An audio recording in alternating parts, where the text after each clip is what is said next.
Example এবং তাদের ওখানে ভাইস ভার্সা। কতবার বলেছি মুখের ভাষাটাকে একটু ঠিক করো, এখন লোকজন এই ভাষায় কথা বলে। এনিওয়ে, হেমকুট পাশে ব্যবসায়ী, তুমি প্রতিষ্ঠা করা আইন ভেঙে জয়স্থলের সীমানায় এসে পৌঁছেছো। এই অপরাধে আমি তোমায় 1000 স্বর্ণদণ্ডে দণ্ডিত করলাম। যদি এখনই এই দণ্ড দিতে পারো তাহলে তুমি বাঁচবে, নয়তো তোমার প্রাণদণ্ড হবে। মহারাজ যদি ঠিক বিচার করেন তাহলে আমার দণ্ড হতে পারে না মহারাজ। 7 বছর ধরে আমি দেশ ছেড়ে দেশ ভ্রমণ করেছি। শেষ যখন হেমকুট ছেড়ে বেরিয়েছিলাম তখন দুই দেশের মধ্যে শান্তি ছিল। এর মধ্যে যে দুই দেশ ইন্ডিয়া পাকিস্তান হয়ে যাবে, ভিসা নামে ঢোকা যাচ্ছে না, তা তো আমি জানি না মহারাজ। মহারাজের মুখে চোপা করিস ল্যাঙ্গুয়েজ। মহারাজ আমার কথাটা একবার শুনুন মহারাজ, এরপর আপনি যা নিদান দেবেন আমি মাথা কেটে নেব। মলয়পুরে আমার স্ত্রী 2 যমজ সন্তান প্রসব করেন। তাদের দুইজনের মুখের গঠন একরকম, তাই তো বুদ্ধি খাটিয়ে দুইজনের নাম চিরঞ্জীব রাখলাম।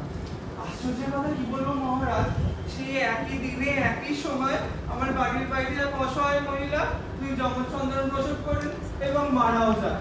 তাদের কি হবে ভেবে আমরাই তাদের আমাদের কাছে রেখে দিলাম। বড় হয়ে আমাদের ছেলেদের পরিচর্যা করতে পারবে। আবার বুদ্ধি খাটিয়ে দুইজনের নাম কিঙ্কর রাখলাম। কিছুদিন যেতে না যেতেই মহারাজ আমার স্ত্রী হেমকুট ফিরে যাওয়ার জন্য অধৈর্য হয়ে উঠল। 4 জন শিশু নিয়ে আমরা রওনা দিলাম। কিছু দূর যেতে না যেতেই সমুদ্র উত্তাল হয়ে গেল, প্রবল বেগে হাওয়া বইতে লাগলো। আমরা সবাই বেঁচে থাকার সব আশা ছেড়ে দিয়ে মৃত্যুর অপেক্ষা করতে লাগলো মহারাজ।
নজর রাখতে হবে লোকটার উপর। চল তো দেখি। সিংহাসনটা 1 নম্বরে কাজ। দাঁড়া।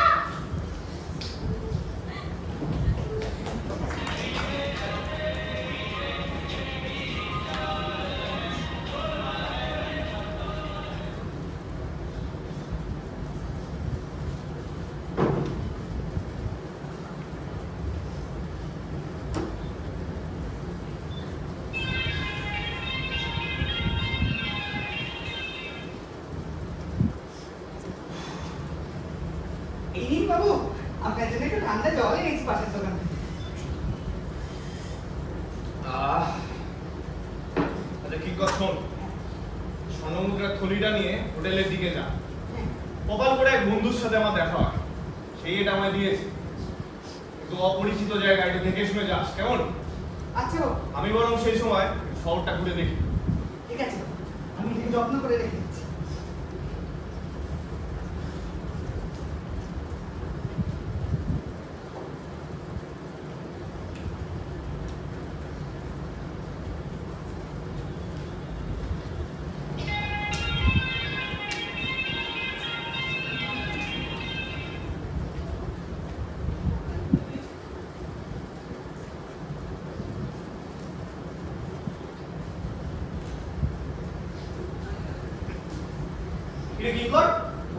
তুই এখানে কি করছিস?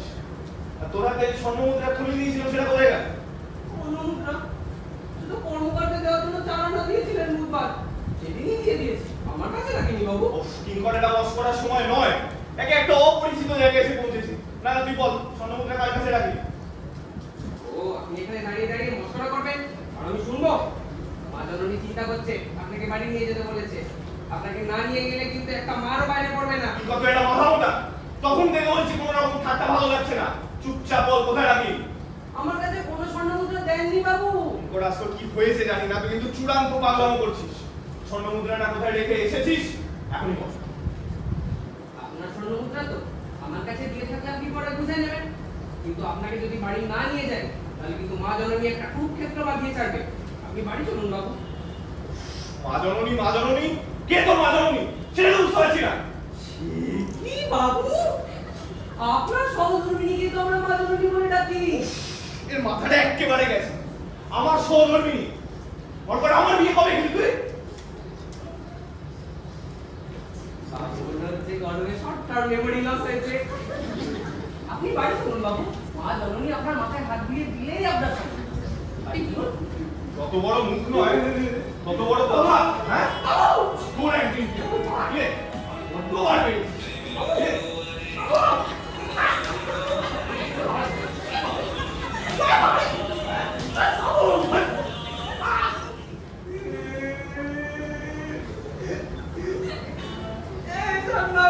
মানুষের ভালো করতে নেই।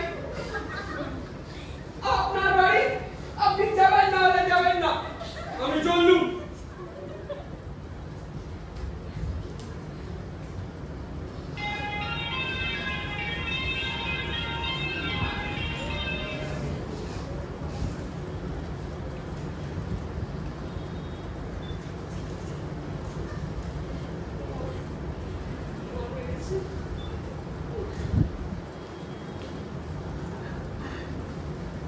কিরে কিঙ্কর, তুই একা এলি যে?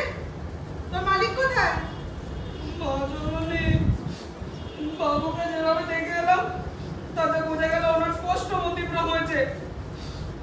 ওনার মধ্যে পাগলামি সর্বলক্ষণ দেখা দিয়েছে। তো ওনাকে কি আমি বললাম মা জননী চিন্তা করতে তুই বাড়ি চলুন? উনি আমাকে বললেন জানেন, উনি বললেন আমার স্বর্ণমুদ্রা কোথায় রেখে এলি? তারপর যতবারই ওনাকে বাড়ি যেতে বলি উনি শুধু স্বর্ণমুদ্রার কথা বলতে লাগলেন। ওনাকে আমি বললাম বাড়ি চলুন, মা জননী আপনাকে তো চিন্তা করছে। উনি এবার বললেন কে তোর মা জননী? আমি তোর মা জননীকে চিনি না। আমার সোনার মুদ্রা কোথায় রাখলি বল? তিনি বললেন আমার বাড়ি কোথায়? আমার স্ত্রী কোথায়? আমি কবে তাকে বিয়ে করেছি যে তুই কথায় কথা আমার স্ত্রীকে উল্লেখ করছিস? তারপরে এদিকে কি মার মারলেন, কি মার মারলেন মা। তুই এক্ষুনি যা, গিয়ে যেখান থেকে পারিস ওনাকে ধরে নিয়ে আয়। আমি আর কোথাও যেতে পারবো না, আপনি অন্য কাউকে পাঠান। তুই যদি না যাস তাহলে এখানে একটা আমার নাটিতে পড়বে না। এক্ষুনি যা, যাবি ডেকে নিয়ে যা। যাকে দেখলি তো ওনার স্ত্রী নেই, ওনার স্বামী, ওনার বাড়ি নেই, উনি আমার স্বামী হন না। এখন আমি ওনার চক্ষুশূল হয়েছি। আমার উপর যদি ওনার আগের মতো ভালোবাসা থাকতো উনি কি এতক্ষণে ফিরে আসতেন না? নাকি কিঙ্করকে মারধর করে পাঠিয়ে দিতেন? বলো, আজ কত দিন হয়েছে ওনাকে একটা সোনার হার গড়িয়ে দিতে বলেছি। সেই দিনের পর থেকে সোনার হারের কথা শুনছিস? বুঝতে পারছি তোমার রাগ হচ্ছে। এত রাগ করে লাভ নেই, চলো বাসে পড়ে চলো। কিংবা ঠিক ওকে নিয়ে আসো।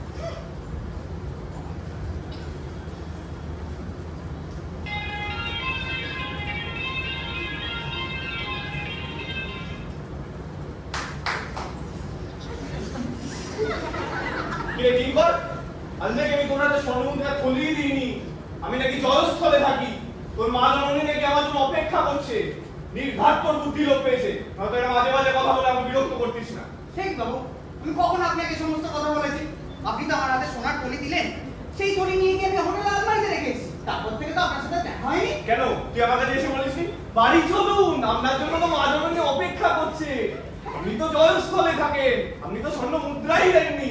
শেষে আমি রেগে গিয়ে তোকে মার ঘর অব্দি করলাম, মনে হচ্ছে না? সে আপনার এই সময় মশকরা করার অভ্যেস হয়েছে থেকে আমার ভালোই লাগছে, কিন্তু আপনি এরকম সময় মশকরা করবেন না। কিঙ্কর, তখন আমার নানান রকম ভাবে বিরক্ত করলি, আর এখন বলছিস আমি মজা করছি।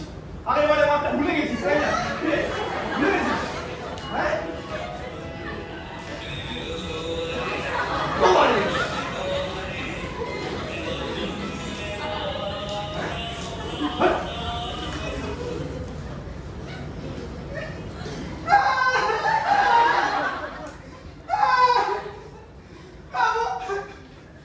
আমি কি অপরাধ করে দিতে আপনি আমাকে তো মারলেন?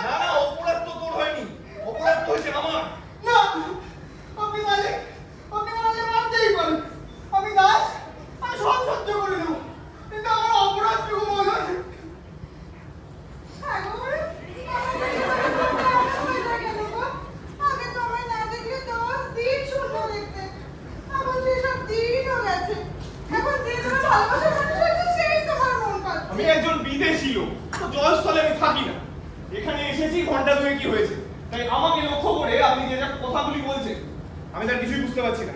ও কি তুমি তো আমাকে একেবারে অবাক করে দিলে। তা তোমার মনের ভাব হঠাৎ পাল্টে গেল কেন? দিদি দোষটা কি ছিল? খাবার সময় বই যাচ্ছিল তাই তো কিংকর থেকে তোমায় ডাকতে পাঠিয়েছিল। কিংকর কি? হ্যাঁ কি আমাকে? হ্যাঁ তোমাকে। কেন তুমি ওনার কাছ থেকে ঘুরে এসে বলনি যে উনি বলেছেন ওনার বাড়ি নেই, স্ত্রী নেই, আবার নাকি তোমায় ধরে মারধর করেছেন? কেন তুমি বলনি? তুই কি আজ এই ভদ্র মহিলার সাথে দেখা করেছিলি? বাবু মিথ্যে কথা বলছে, আমি ওনাকে চিনি না, চিনি না, দূরে থাক। তুই মিথ্যে কথা বলছিস। উনি ঠিক যে যে কথা বলেছেন তুই ঠিক সেই কথা এসে আমার কাছে বলেছিলি। না বাবু না, আমি ওনাকে চিনি না। যদি তাই হয়ে থাকে উনি আমাদের নাম জানলেন কি করে? হ্যাঁ হ্যাঁ গো, তোমার আমার উপর এত বৃদ্ধিস না যে বাড়ির চাকরটার সঙ্গে মিশে তুমি আমার উপর ষড়যন্ত্র করছো। তুমি জেনে রাখো, তুমি এই জন্মে কিছুতেই আমাকে ছাড়া থাকতে পারবে না। তুমি দিবাকর, আমি কমলিনী। তুমি শ্বশুরধর, আমি কুমুদিনী। তুমি জলধর, আমি সৌভাগ্য। তুমি কিছুতেই আমাকে ছাড়া থাকতে পারবে না। আমি কি জেগে স্বপ্ন দেখছি নাকি আমারও বুদ্ধি লোপ পেয়েছে? আর লোক হাসিও না। চলো, আজ বাড়ি চলো। আমার তোমার সাথে অনেক কথা আছে। আমি কমলিনী। চলো। তুই ঘুমায় গেল।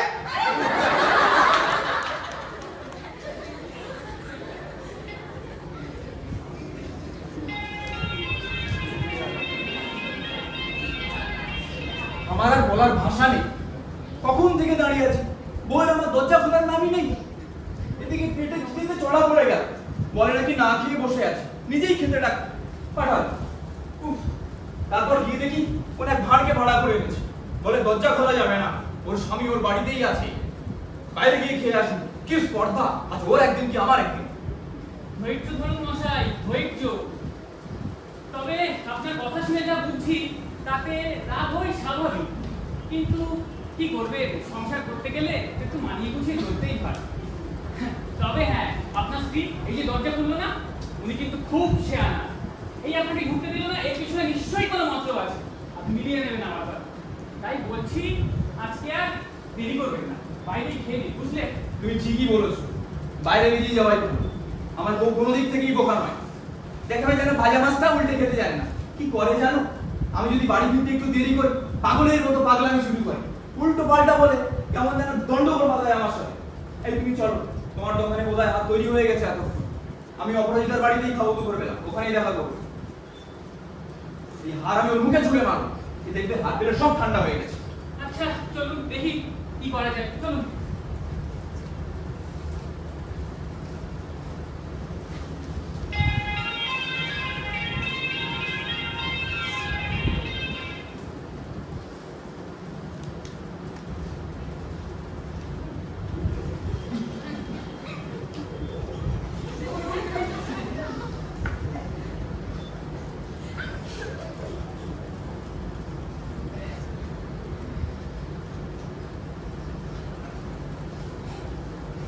দেখো ভাই, তুমি ওনার স্বামী নয়, নাও নি তোমার স্ত্রী।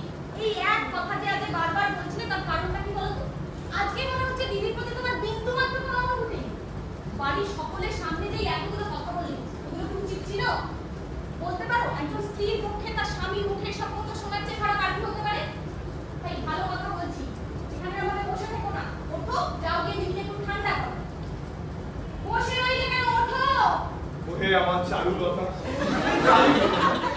এক সময় তোমায় রেখে আমি অজ্ঞান হয়েছি, কথা বলার শব্দ হারিয়েছি, কোনোভাবেই আমি পরকীয়া জড়াতে পারবো না। আর তোমার দিদি তো আমার স্ত্রী নন, তাই তোমার উপদেশ মেনে ওনার কষ্ট দূর করা আমার পক্ষে সম্ভব না। তবে চাইলে তোমায় বিয়ে করতে পারি, প্রতিজ্ঞা করছি যত্ন করে রাখবো তোমায়, প্রতিটা কথাই মেনে চলবো তোমার। তোমার সৌন্দর্যে আমি বিভোর। যদি চাও চলো এখনই বিয়ে করো। ও মা গো, কিসব বলো? আমি নয়, দিদি তোমায় তুই ছাড়ো তো তোমার দিদি, আমার তো তোমাকেই পছন্দ। বিয়ে করলে তোমার সাথে করবো। পাগল হয়ে গেলে নাকি? মাথা খারাপ হয়ে গেছে? দিদি তো শুনলে গলায় দড়ি দেবে। তোমাদের ব্যাপার তোমরাই বোঝো, আমাকে এসবের মধ্যে জড়িয়ে না। না, তোমার সঙ্গে আর একলা থাকতে হবে না। দিদি, এই দিদি।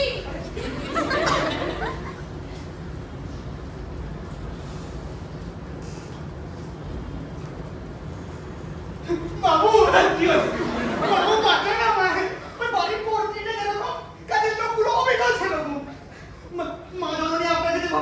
চায়, ওই রাধুনির দিও ঠিক একইভাবে আমায় চায়। আমার নাম জানি, আমার শরীরে কোথায় কতগুলো তিল আছে সে খবর তো আমার জানা নয়। কি করে যে সব কি হলো আমি কিছুই বুঝতে পারছি না। আজকে আবার আমাকে কি বলে যায়?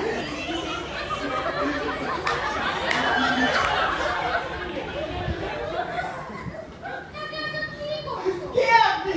রান্না করে যাও। ছাড়ো আমায়। এদিকে বাবু যেমন করছো, তুমিও তো দেখছি তেমনই করছো। আপনি কে? ঘরে চলো, ঘরে গেলে সব ঠিক হয়ে যাবে। আমায় ছাড়ো না আপনি। চলো না। বাবু, বাবু বাঁচান আমায়। ও কি কর, তোকে কি বাঁচাবো, এখানে আমায় কি বাঁচায় তার ঠিক নেই। না না, যত তাড়াতাড়ি সম্ভব এখান থেকে বেরিয়ে পড়তে হবে। তুই এক কাজ কর, আজকে জয়স্থল থেকে কোনো জাহাজ ছাড়বে কিনা তার খোঁজ নে। আচ্ছা, আর চল চল, আমিও তোর সাথে যাবো, চল। আসুন বাবু, হ্যাঁ, আসুন। হ্যাঁ।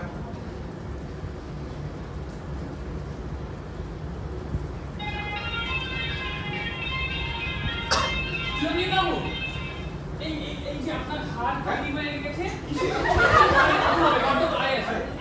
আরে, এ এত দামি একটা হার হাতে দিয়ে চলে গেল, উপরন্তু টাকাও নিল না।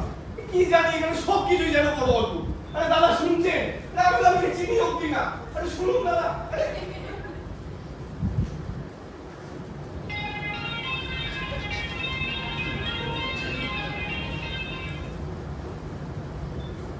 আমি সেখান হইতে চলিয়া যাইব, সমস্ত ব্যবস্থা হইয়া গিয়াছে, জাহাজে ছাপিলেই হয়।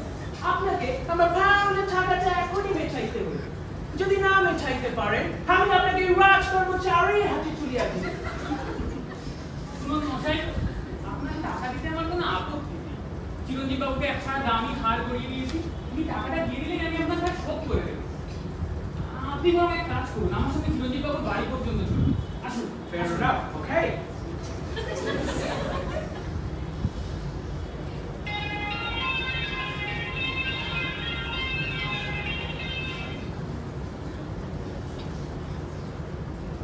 এটা আমি আর ফেরত দেবো না। এর পরিবর্তে তোমায় একশোটা নতুন হাত দেবো। আমি হার কখন পাবো? চিন্তা করো না, স্বর্ণকারের সঙ্গে কথা হয়েই আছে, ও হার নিয়ে এলেই তোমায় আমি হাত দেবো। বেশ, তাহলে আপনি আমার ভিতরের ঘরে চলুন, বিশ্রাম নেবেন।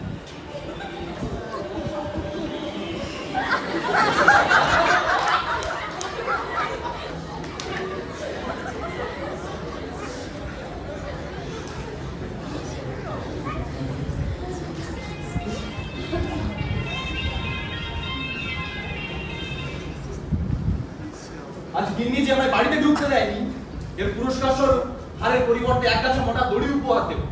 তুই এরকম দড়ি জোগাড় করে রাখবি, আর আমি বাড়ি যাওয়ার সঙ্গে সঙ্গে আমার হাতে দিবি। দেখি যেন দড়ি নিয়ে হয়, একদম যেন দেরি না। যা দড়িটা নিয়ে আমার থেকে।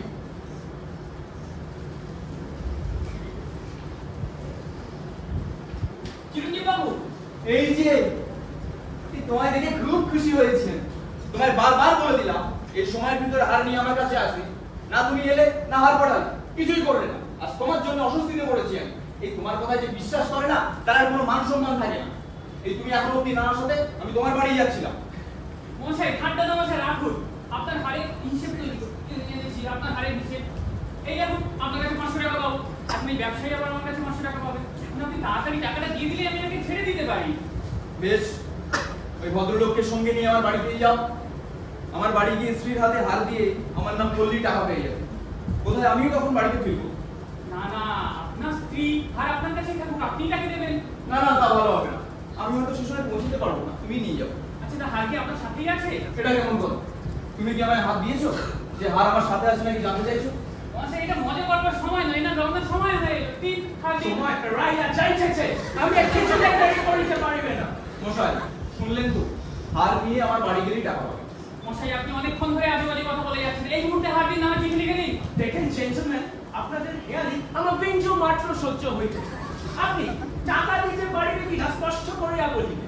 যদি না দিতে পারেন, আমি আপনাকে রাজ কর্মচারী হাতে তুলিয়া দিব। মশাই, আপনার সাথে আমার কি সম্পর্ক যে আমি এত রুক্ষভাবে কথা বলছেন আমার সাথে? স্টপ। সে যাই হোক, আপনি এই মুহূর্তে টাকা দেবেন কিনা বলুন। আর না পেয়ে আমি 1 পয়সা দিচ্ছি। এই কি, আমি তো আপনাকে কিছুক্ষণ আগে হাত দিলাম। তুমি কখনোই আমার হাতে হাত দাওনি। এটা মিথ্যা অভিযোগ করা তোমার খুব অন্যায় হচ্ছে। প্রহরী উহাকে গ্রেফতার করিবে। ইয়েস। দেখুন আপনার জন্য আমার মান সম্মান সব ঘুরে মিশে যাচ্ছে আজকে। আপনি এই মুহূর্তে আমাকে টাকা দিয়ে ছাড়া নইলে আমি আপনাকে ওই দোষে ভাগিদার করবো। অদ্ভুত তো, তার মধ্যে আমি টাকা দেবো কেন? তোমার সাহস থাকলে আমার ভাষা। উনি আমার কাছ থেকে এক ছাড়া দামি হার নিয়ে আমাকে টাকা দিচ্ছেন না, আপনি ওনাকে গ্রেফতার করুন। ওকে বাবু, আমাদের মলয়পুর যাওয়ার জাহাজের সমস্ত বন্দোবস্ত করে ফেলেছি। জাহাজ আর কিছুক্ষণের মধ্যেই রওনা দেবে। চলুন আমরা হোটেলে যাই, গিয়ে যা যা জিনিসপত্র আছে সব গুছিয়ে নিয়ে আমরা এই পাপিষ্ঠ দেশ ছেড়ে চলে যাই। আরে পাগল, মলাইপুরের জাহাজের কথা কি বলছিস? কেন বাবু, এই তো কিছুক্ষণ আগে আপনি আমাকে বললেন মলয়পুরে জাহাজের কি বন্দোবস্ত করতে। আরে আমি তোকে জাহাজের খোঁজ নিতে পাঠাইনি, দড়ি কিনতে পাঠিয়েছিলাম। কিন্তু এ কি বাবু, আপনার হাতে হাত পড়ে কেন? এই আহম্মক, আমি তোর সঙ্গে এখন এই বিষয়ে কথা বলতে পারছি না। এক মিনিট, তুই এক্ষুনি বাড়ি যা। এই চাবি চন্দ্রপ্রভার হাতে দিয়ে বল আমি 500 মুদ্রার জন্য রাস্তায় আটক হয়ে আছি। আমার বাসে স্বর্ণ মুদ্রা তৈরি আছে, এক্ষুনি যেন তা পাঠিয়ে দেয় তোরা। Thank you. আচ্ছা, আসছি বাবু। এই চল চল চল দেখ এই তুলুন তো লাগে। এই কি হচ্ছে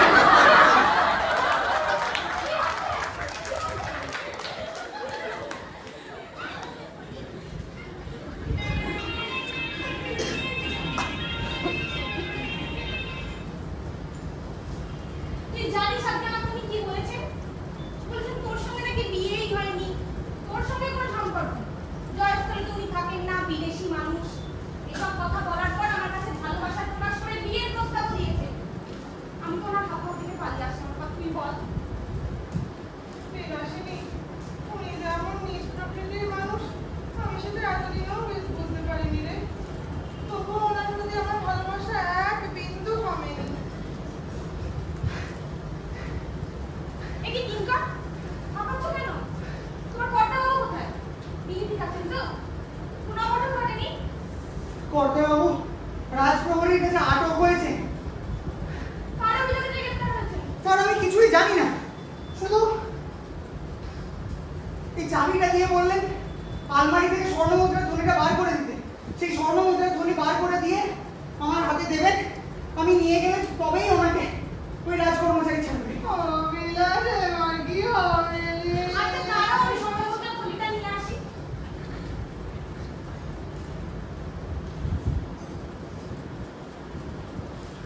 এই নাও, এক্ষুনি তোমার বাবুকে নিয়ে আসবে, যাও।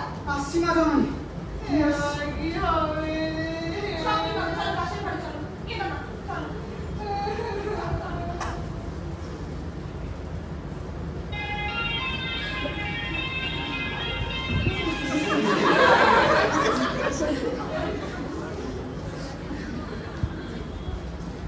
এই শহরের যে রূপ দেখছি তাতে যখন তখন কোনো না কোনো একটা বিপদ ঘটার সম্ভাবনা। আর সন্ধ্যের মধ্যে বেরিয়ে পড়তে পারলেই মঙ্গল। কিন্তু এদিকে কিঙ্করটাকে পাঠিয়েছিলাম, তার এখন আসারই নাম নেই। বাবু, এই এ কি সেই রাজপ্রহরী আপনাকে ছেড়ে দিল যে? আরে কিঙ্কর, এই স্বর্ণমুদ্রা তুই কোথায় পেলি? আমি তো তোকে স্বর্ণমুদ্রা আনতেই পাঠাই। এই তো কিছুক্ষণ আমাকে আগে বললেন যে রাজপ্রহরী রাতে এই স্বর্ণমুদ্রা থলি না দিলে আপনাকে ছাড়া পার দেবে না। আরে লোভী, তোকে আমি স্বর্ণমুদ্রা আনতে পাঠাইনি, পাঠিয়েছিলাম জাহাজের খোঁজ আনার জন্য। সেটাই দেখছিস কিনা বল। কিন্তু সে খোঁজ তো আমি আপনাকে 1 ঘন্টা আগেই দিয়েছি।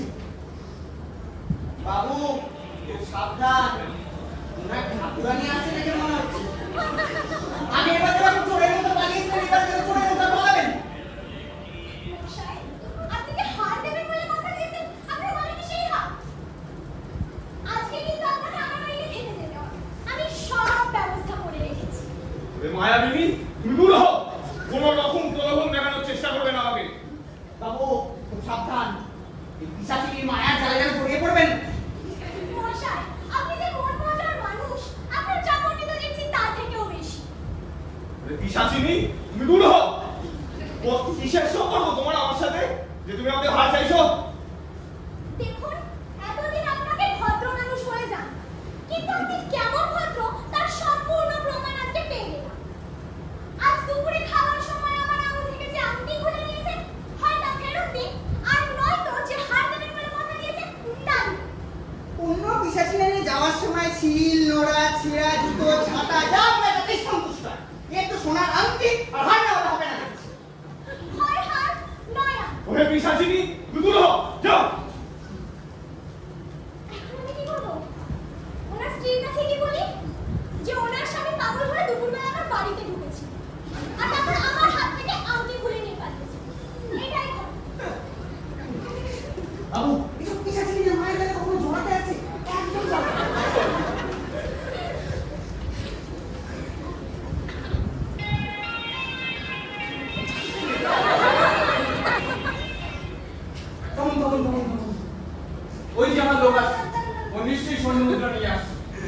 সে বিষয়ে কোনো সন্দেহ নেই। কিংকর, স্বর্ণমুদ্রা কোথায়? স্বর্ণমুদ্রা? বাবু, আমার যে টাকাটা দিয়েছিলেন সেই টাকা তো দড়ি কিনে এনেছি। এক গাছে দড়ি কিন্তু সব স্বর্ণমুদ্রা নিয়ে গেল। ভাগ্যমশাই, ওই স্বর্ণমুদ্রা কোথায়? বাবু, দড়ি কিনে বাড়ি যেতে বলেছিলেন, এই দড়ি কিনেছি, বাড়ি যাচ্ছি। বাড়ি যাচ্ছি, মুখে মুখে জবা করা। 1 মিনিট। বাবু, বাড়ি যাচ্ছি। উচিত শিক্ষা দেবো আমি। বাবু, বাড়ি যাচ্ছি। বাবু, মুখে মুখে জবা করা। বাড়ি। বাবু, বাবু, বাড়ি, বাড়ি, এই নির্মল অমানুষ আমাকে আর জ্বালাস না।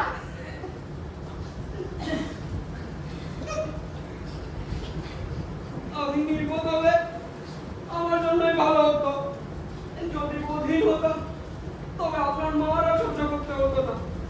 ছোটবেলা থেকে আপনার সেবা করছি, কিন্তু মার ছাড়া আর কোনোদিনও কিচ্ছু পাইনি। ঠান্ডা লাগলে মেরে গরম করে দেন, আর গরম লাগলে মেরে ঠান্ডা করে দেন। মাঝে মাঝে এমন জল করে কান ধরে টানেন, দেখুন আমার কানটা কেমন লম্বা হয়ে গেছে। সত্যি বলতে হুজুর, ওনার মতো গুণী মুনি আর আমার মতো এত সুখী চাকরি পৃথিবীতে আর দুটো নেই। ওই তো মা জননী আসছে। মা জননী, মা জননী, আপনি আসুন আসুন। বাবু আপনাকে আজকে নিশ্চয় এই তুমি এক্ষুনি ওনাকে ধরে সুস্থ করে দাও, উনি পাগল হয়ে গেছেন। আপনি কোনো চিন্তা করবেন না, আর মা বাবা না জানে আমার নাম বিদ্যাধর দেয়। তুমি অনেক ওষুধ বিশুদ্ধ জানো, আমি জানি, অনেক চিকিৎসা পদ্ধতি তোমার জানা আছে। তুমি এক্ষুনি ওনাকে ধরে সুস্থ করে দাও। বাবু, তোমার হাতটা দাও, নাড়ির গতি কেমন একটু দেখবো। এই আমার হাত, তুমি কানটা বাড়াও। আমি তোদের আদেশ করছি, ওনার শরীর থেকে বেরিয়ে নিজের জায়গায় যাও। চুপ কর, নীরব। আমি পাগল হয়ে যাই। পুরে মায়াবিনী, এর সাথে মেলামেশা করে ঘরের দরজা বন্ধ করে রেখেছিলিস। এই অমানুষ কি আজকাল তোর বন্ধু হয়েছে? সে কি গো, আজ তো তুমি বাড়ি এলে, তুমি তো আমাদের সঙ্গে খাওয়া দাওয়া করলে, তোমার আসতে একটু দেরি হয়েছিল বটে। কিঙ্কর, এই বেরো কিঙ্কর। বাবু। আজ দুপুরে আমি বাড়িতে গেছি। হ্যাঁ বাবু। আজ দুপুরে যখন বাড়ি যাই, বাড়ির দরজা বন্ধ ছিল না। হ্যাঁ বাবু।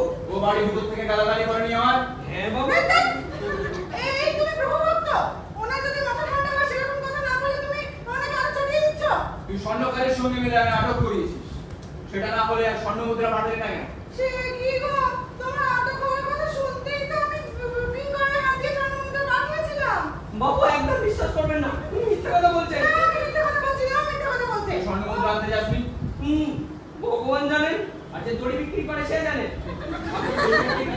দড়ি আনতে পাঠানো ছাড়া আমাকে আর কোনো কাজ দেননি। দেখুন, মালিক আর চাকর দুজনকে ঢুকে বস করেছে, আমি এদেরকে দেখে স্পষ্ট বুঝতে পারছি। এদেরকে বেঁধে অন্ধকার করে না রাখলে কোনো প্রতিকার হবে না।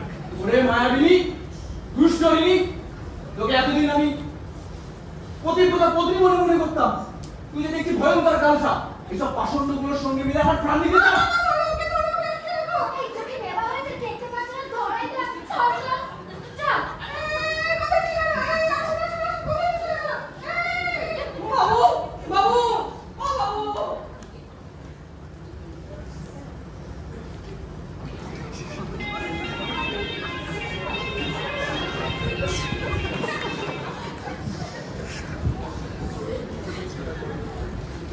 এই ওইদিকে গেল তো, ওইদিকে চলে যাই। আরে তাহলে তো ওইদিকে যাবে। আরে ওইদিকে, আরে ওইদিকে যাবে না।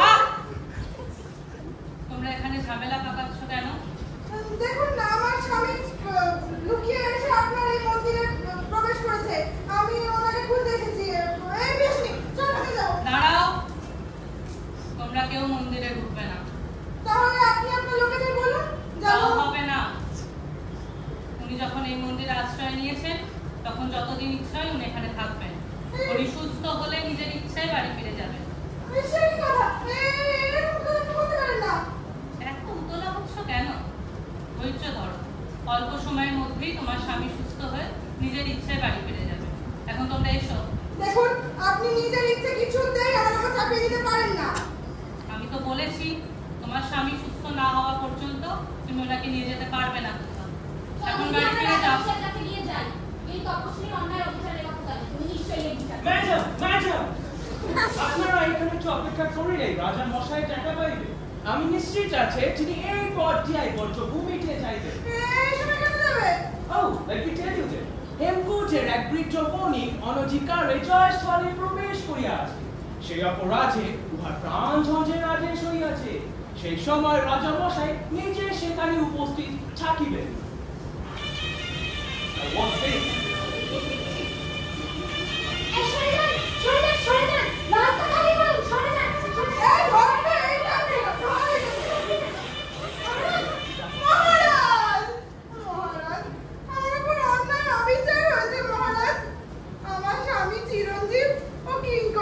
বড্ড উন্মাদ হয়ে গেছে।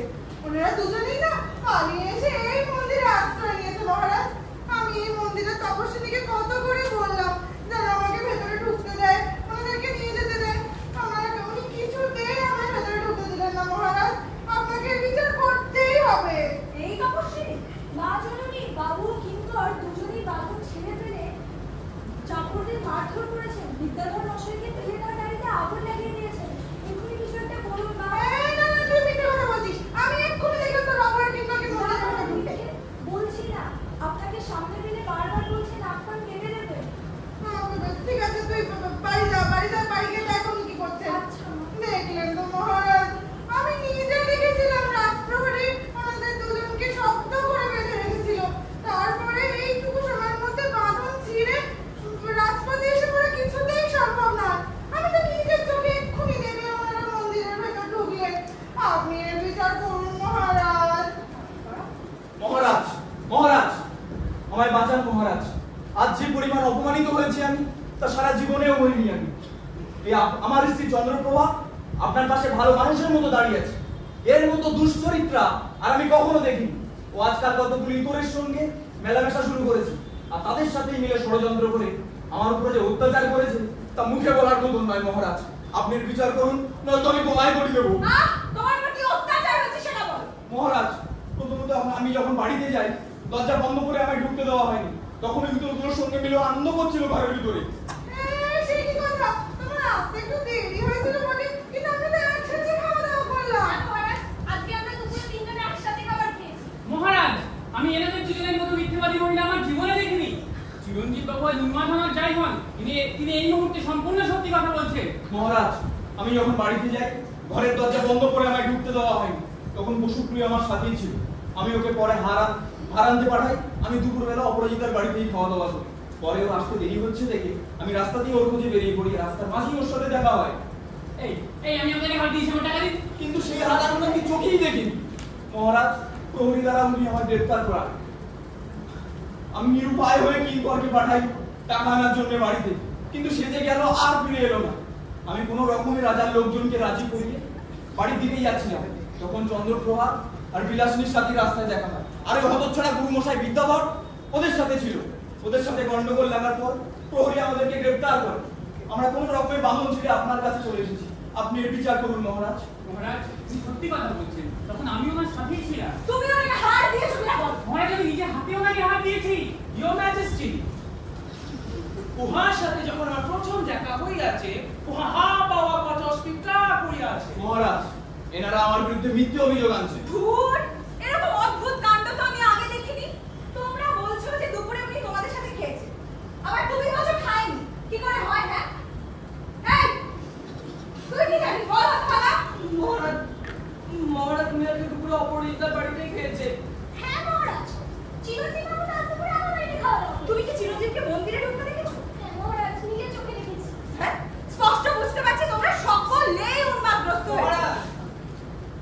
মহারাজ, যদি অনুমতি দেন, আমার কিছু বলার আছে মহারাজ। বলে ফেলো। আজ এত মানুষের মধ্যে আমি নিজের এক আত্মীয়কে দেখতে পেয়েছি মহারাজ। আশা করি সে টাকা দিয়ে আমার প্রাণ রক্ষা করবে। বেশ, তোমার আত্মীয়কে জিজ্ঞেস করে দেখো সে এখন 1000 স্বর্ণমুদ্রা দিতে রাজি আছে কিনা। দেখতে পারছো না, তোমার নাম চিরঞ্জিত আর তোমার পরিচারকের নাম কিঙ্কর, তাই না বাবা? তুমি আমার দিকে ওরকম অপরিচিতের মতন তাকাচ্ছ না। তুমি তো আমাকে ভালোভাবেই চেনো। না মশাই, আপনার গলার আওয়াজই তো শুনিনি কোনোদিন। কি কিঙ্কর, তুমি আমাকে চিনতে পারছো না?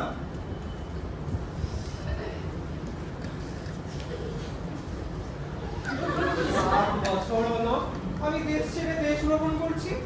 এই 7 বছরে আমার চেহারা বলার আওয়াজ এত পরিবর্তন হলো। আমার একমাত্র ছেলে কিঙ্কর আর চিরঞ্জিত আমাকে চিনতে পারছে না, অথচ আমি স্নিগ্ধা, এই চেহারা, এই গণনাজ, এই আমার ছেলে চিরঞ্জিত। আরে মশাই, আপনি 7 বছরের কথা কি বলছেন? আমি জ্ঞান হওয়া অব্দি আমার বাবাকেই কখনো দেখিনি। না না না, 7 বছর হলো তুমি হেমকুট ছেড়ে বেরিয়েছো, এই অল্প সময়ের মধ্যে তুমি সব ভুলে গেলে। অথবা তুমি হয়তো আমার এই পরিস্থিতি থেকে আমাকে পিতা স্বীকার করছো না। আরে মশাই, আমি কখনো হেমকুট নগরেই যাইনি। সোমদত্ত, চিরঞ্জিত 20 বছর আমার কাছে আছে। এই 20 বছরে ও কখনো হেমকুটে যায়নি। আমি স্পষ্ট বুঝতে পারছি শোকে তোমার মাথা খারাপ হয়ে গেছে। ভুলভাল বকছো দূর। মহারাজ, এই দুই মানুষের উপর অনেক অত্যাচার হয়েছে, আপনাকে তার বিচার করতেই হবে। ভাগ্যিস এনারা মন্দিরে প্রবেশ করেন, তাহলে এনাদের প্রাণ হানিও হতে পারে। বাবা, আর 7 বছর আমি আপনার থেকে দূরে রয়েছি, এর মধ্যে আপনার চেহারা এত পরিবর্তন হলো, আপনাকে দেখে তো চেনা যায় না। বাবু, কে আপনাকে বেঁধে রেখেছিল বাবু? যে বেঁধে থাকুক, আমি ওনাকে বন্ধন মুক্ত করেছি। আপনার মনে আছে আপনি লাবণ্যময়ী নামের এক মহিলাকে বিবাহ করেছিলেন? তার গর্ভে 2 যমজ পুত্র সন্তান জন্মগ্রহণ করে। আমি সেই লাবণ্যময়ী। আবার দেখা হবে। সেই যে বাচ্চাটাকে নিয়ে তুমি গাছের গুড়ি ধরে ভেসে গেছিলে, সে কি বেঁচে আছে? বলো আমাকে। আমরা তীরে ওঠার পর কর্ণপুরের লোকেরা চিরঞ্জীব ও কিঙ্করকে নিয়ে পালিয়ে যায়। আমি তোমার ও ছেলেদের সাথে একান্তই মুষড়ে পড়ি। দিন রাত হাহাকার করেই কত জায়গায় খুঁজে বেরিয়েছি তোমাদের, কিন্তু পাইনি। অবশেষে জয়স্থলের এই মন্দিরে আশ্রয় নিই। বড় ছেলে চিরঞ্জীব ও তার সঙ্গী কিঙ্কর কোথায় আছে কিছুই জানি না। সোমদত্ত, তোমাদের স্বামী স্ত্রীর কথোপকথন শুনে আমি বুঝতে পারছি যে তোমরা সবটাই সত্যি বলছো।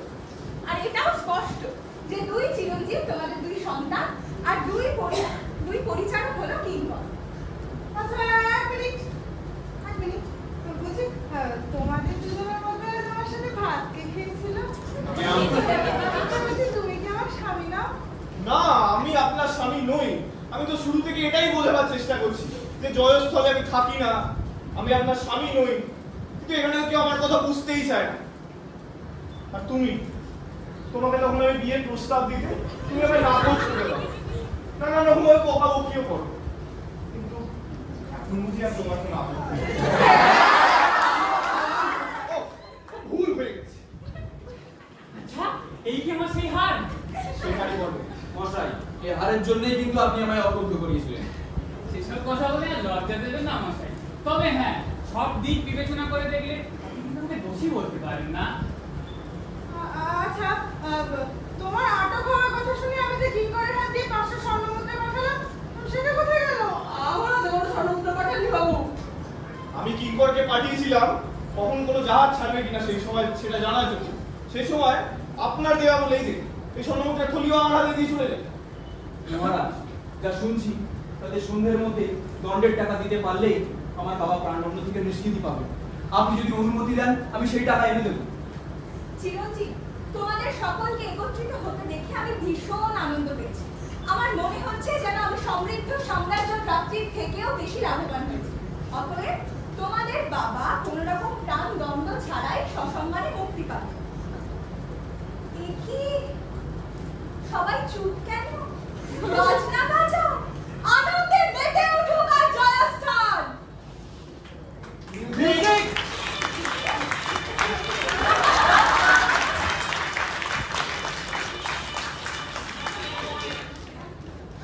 ওই, আবার আমাদের টাকা এদের উৎসব শুরু। আমার চশমাটাও নিয়ে চলে গেল, ভগবান!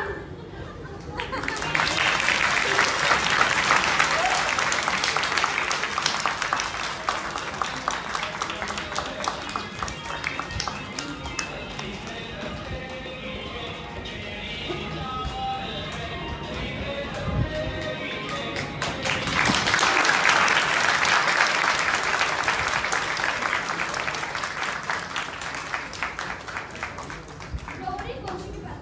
মিউজিকের দায়িত্বে সৌভাগ্য, বিদ্যাধর স্বামী মহন্ত, তপস্বিনী শীর্ষাসে। বিদেশি ব্যবসায়ী অনুষ্ঠ, সোমদত্ত শুভময় দেব, চন্দ্রপ্রভা নম্রতা, রাজা শ্রীকমল, বিলাসিনী স্বর্ণালী, রান্নাঢ্য অপরাজিতা শ্যামাজ, মৃত্যু সুবর্ণ মহিলা। জয়স্থলের চিরঞ্জীব মনোজ গাইন, হেমকুটের চিরঞ্জিত দেবজিৎ। জয়স্থলের কিঙ্কর প্রত্যয়। প্রহরী পৃথা সরকার।